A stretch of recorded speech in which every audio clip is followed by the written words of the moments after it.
sa ginawa mo nung una. I bless you po mga mangangaral na ito, O Diyos. Palawigin mo ang kanilang buhay. Sila ang kanilang mga mahal sa buhay. Ang mga kapatid at kapatiran, pahabain niyo po ang buhay ng mga taong ito. At ikaw po magpasagana ng pagpapala para lalo naming maabot ang napakalawak pang gawain. Salamat po. Dumating ka sa aming buhay. Bless you po ang bawat isa. Maraming salamat po. Sa iyo namin binabalik ang papurit pasalamat sa pangalan lamang ng aming Panginoong Hesus. Amen. Amen. Amen. Awitin po natin, thank you Lord for saving my soul. Salamat Panginoon sapagkat iniligtas mo ang aming kaluluwa. Wala nang hihigit sa makatiyak tayo ng ating kaligtasan. Maraming miyembro ng relihiyon hanggang ngayon pinagtatrabahuhan pa nila. Hanggang ngayon naghahanap pa ang marami. Tayo nagpapasalamat na dahil meron po tayo. Awitin po natin. Thank you Lord for saving my soul. Everyone sing with me. Thank you Lord for saving my soul. Thank you Lord for making me whole. Thank you Lord for giving to me thy great salvation so rich. And one more time, thank you Lord. Thank you Lord for saving my soul. Thank you Lord for making me whole. Thank you Lord for giving to me thy great salvation so rich and free. Amen, amen. Magtitipon po tayo ng ating mga kaloob. Salamatan natin ang ating Panginoon. Hilingin po natin, Brother Beth, alika, pasalamatan mo ang Panginoon sa ating mga kaloob na titipunin. Brother Beth.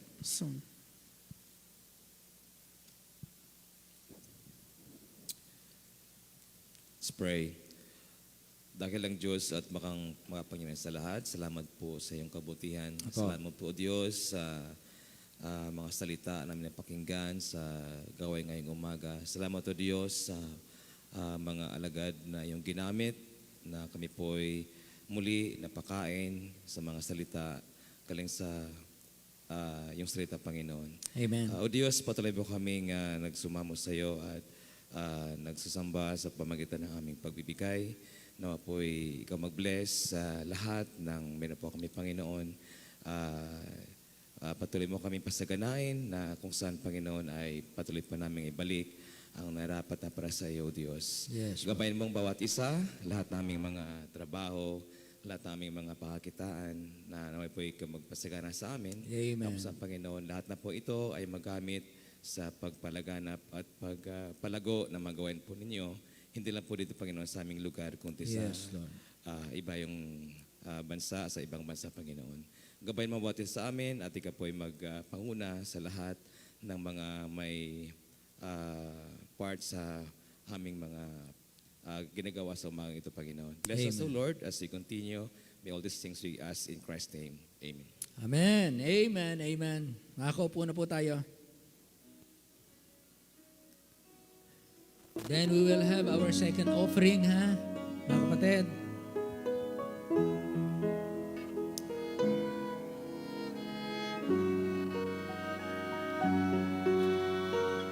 Ang ating missionary to Cambodia, nakarating na po, Sister Judith.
po maging blessing, ano?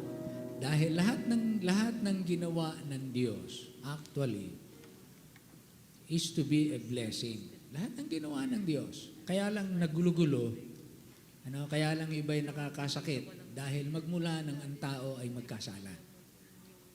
Yun, nagkaroon ng mga wild, nagkaroon ng bangis at galit at kasakiman. No? Bumukal na po yung lumabas na yung lumang likas, yung masamang likas, the corrupt nature that we have, maging ng kalikasan. Kaya ibinabalik ng Panginoon. Ibinabalik. Kaya kapag tayo naligtas, kung tayo dating mabangis, umaamo tayo. Kasi gano'n ng Diyos naroon ng kaamuan. Control yung ating strength, ginagamit sa tama. Yan ang ibig sabihin. Hindi ibig sabihin naging weak, kundi naging meek. Strength under control. Tamed. Ganon, naging domesticated. Parang ganon tayo. Well, salamat po sa Panginoon at tayo ay nakapakinig ng mga ganyang mensahe. Tayo po ay magkakaroon ng special offering. At tayo ay magbigay uli sa ating gawain at matugunan natin yung iba pang mga pangangailangan. Actually po, tayo dahil yung ating mga sinusuportahan, mga manggagawa natin, talagang abot-abot ang ating pangangailangan. Hindi naman tayo mayamang simbahan. Ang Diyos natin ang mayaman. Kahit na may mga kakulangan, may mga pangangailangan, sa iba't ibang paraan natutugunan dahil nga may mga taong nagpapagamit at nagiging generous. Kaya yun lang po ang ating alam kasi hindi naman natin pwedeng ang simbahan magnegosyo, magpabingo, magpa-beauty contest at kung ano-ano. Kaya ang paraan ng Diyos talagang pagkakaloob na nakalagay sa Bible. Tithes, offering, ganon ang ating gawa.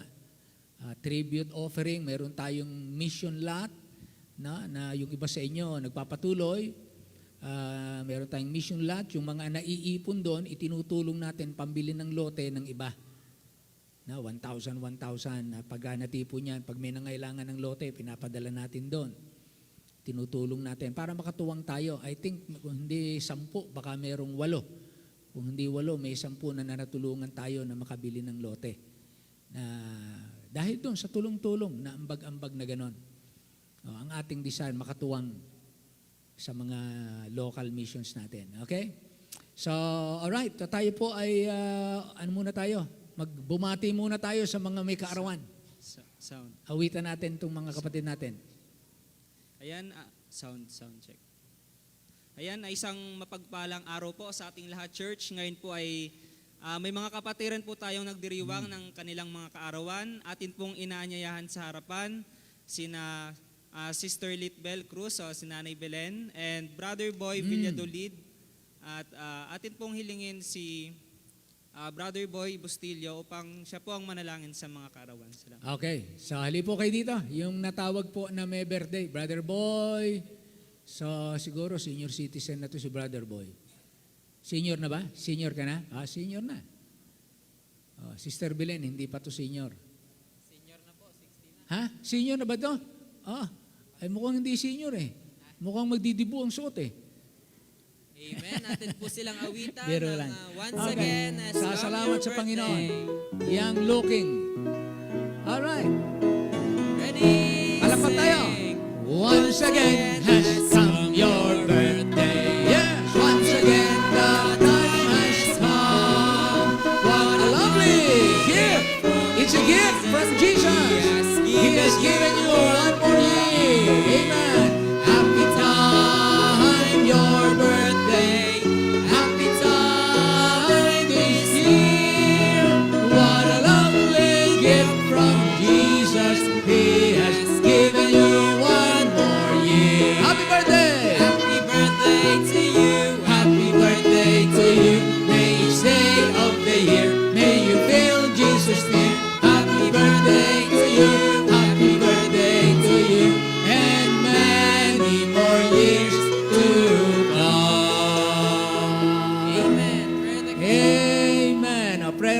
para may pag-pray po tayo ng ating kapatid, Brother Boy. Hello po muli, magandang umaga sa ating lahat. Happy Lord's Day po sa ating lahat at ganun din po Panginoon. I'm so thankful sa Panginoon dahil binigyan niya ako ng panibagong buhay, lakas. Amen. Ganun din po Panginoon, salamat din po sa buhay at kalakasan na patuloy niyang pinagkakalob sa amin, Panginoon Diyos. At ganun din po Panginoon ang mga gabay sa bawat isa, Panginoon Diyos. Ang wish ko lang po sa aking karawan ay maging healthy po ang aking pamilya.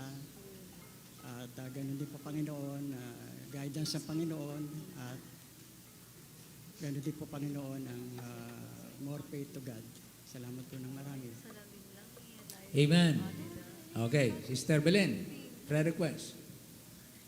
Una po muna, nagpapasalamat na po ako sa Panginoon sa 6 na pong taong pinagkaloob niya sa akin. Nagpapasalamat po ako sa Panginoon at Kaya pala. kahit sa kabila po ng maraming pagsubok, andyan po siya, hindi ako niya pinabayaan, iniwan man. Amen. Gandun din po, nagpupuri po ako at nagpapasalamat sa Panginoon na patuloy niya, na nagagamit niya ako sa gawain ng Panginoon at dalangin ko po na humaba pa po yung buhay ko upang magamit niya ako patuloy sa mga ministry na ipinagkatiwala niya sa akin at ganon din po, nihiling ko po na dagdagan pa yung buhay ko para ma-enjoy ko po yung magiging apo ko. Kay JM, ma-enjoy ko pong mag-alaga sa magiging apo ko. Yun lang po. Amen. Amen. Amen. Brother Boy. Okay. Tayo po'y nakikigalak sa kanila pong kaarawan. Atin po silang ipanalangin. Dakilang Diyos, makapangyarihan sa lahat. Maraming salamat, Ama, sa mga kaarawan, Panginoon, na inyo pong pinagkaloob sa inyong mga anak. Amen. Salamat po, Panginoon Diyos, sa kasiyahan ng kanilang mga puso, Panginoon, sa kanila pong sa nadagdag po, Panginoon, na araw po sa kanilang buhay. Amen. Pinadalangin ko po, Panginoon, si Brother Boy sa kanyang karawan ngayon. Kahilingan niya, Panginoon, ay ingatan ng kanyang mga mahal sa buhay, kanyang pamilya. Yes, po. Bigyan niyo po siya, Panginoon, ng kalusugan, patuloy na makapaglingkod po, Panginoon, sa inyo. Amen. Salamat po, Panginoon, kay Sister Bilin, Panginoon. Siya po, Panginoon Diyos, ay nagdiwa ng kanyang 6 na pong taong kaarawan sa inyo pong pinagkalob sa kanyang kalusugan, Panginoon. Patuloy nga po ninyo sa O Diyos, dagdagan pa Amen. ang kanyang buhay na humaba pa, Panginoon, upang makapagpatuloy siya, Panginoon, sa kanyang paglilingkod po, Panginoon, sa inyo. At makapaglingkod, Panginoon, sa church. At bigyan pa po siya, Panginoon, ng kalakasan, kalusugan, maging ang kanyang anak, Panginoon. Inaasam-asam niya magkaroon siya ng apo. Pagkaloob niyo po, Panginoon, sa kanya, maging kasiyahan po sa kanyang buhay. Yes po. Ang lahat nito, Diyos, aking isamot dalangin sa tanging pangalan ng Panginoon Hesus. Amen.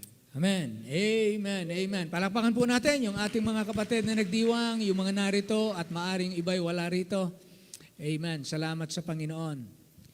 Alright, tayo po ay magbigay po tayo ng ating second offering. Magpasalamat po ulit tayo sa Panginoon sa mga mangangaral na ginamit ng Diyos at ating ibig maging blessing po sa kanila. Yung iba naman, pwede kayo naka-online, pwede kayo magbigay through GCash. Kung wala po kayong hawak dyan, pwede kayo magpadala. Ama naming Diyos, i-bless niyo po ang mga kaloob na ito at ang mga magkakaloob. At maging blessing kami sa aming mga kapatid na naghatid sa amin ng dalisay na salita at tinapay ng buhay. I-bless niyo po ang bawat isa. Hiling namin ito sa pangalan lamang ng aming Panginoong Hesus. Amen. Amen. Amen.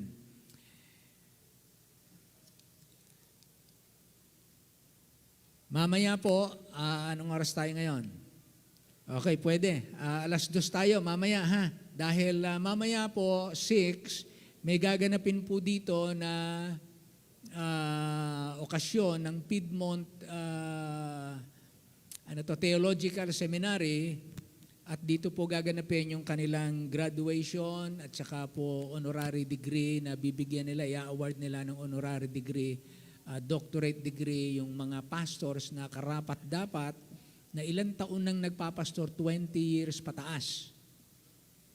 Ano po? At kung kayo ay may pagkakataon pa, makadalo sa gabi, sumaksi sa okasyon na magaganap, you are welcome.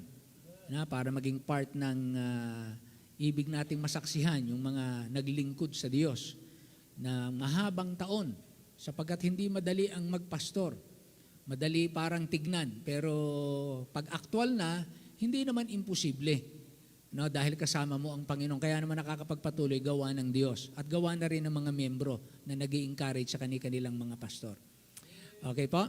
So tayo pong lahat ay tumayo at tayo po'y magwawakas sa panalangin para mayroon tayong time para mag-prepare para hanggang mamaya makabalik po tayo. Ha? Ama naming Diyos, salamat po ng marami sa kabutihan mo po sa amin. Tunay na kami pinagpala mo. Sa bawat pangangaral, laging merong bahagi na para sa amin. Hindi mo nakakalimutan na kung kami lamang ay nakikinig sa tuwi-tuwi na, laging merong pagpapala na bahagi para sa amin. Tulungan niyo po kami na lalo ka naming mahalin. Manatili kami sa iyo at maranasan namin ang iyong presensya sa aming kanya-kanyang buhay at sa aming kanya-kanyang pamilya. Ingatan mo po kami sa aming pag-uwi. Ibalik po mamaya ng may kagalakan. Pagpalaan niyo po ang bawat isa sa kanilang kasaganaan ay lalo mo pang pasaganain. Dalangin namin ang lahat ng ito na nagpapasalamat sa pangalan lamang ng aming Panginoong Hesus. And all the people say aloud, Amen. Amen. Amen. Magandang tanghali po sa lahat. Shake hands with one another. Ano po, kamayan natin yung ating mga ngaral. Kilalanin nyo, pwede nyo silang magpapirma kayo ng Bible nyo kung gusto ninyo, meron kayong souvenir sa kanila. Pray for them, kaya nyo pinapipirmahan para maalala nyo, ipag-pray sila. Ha?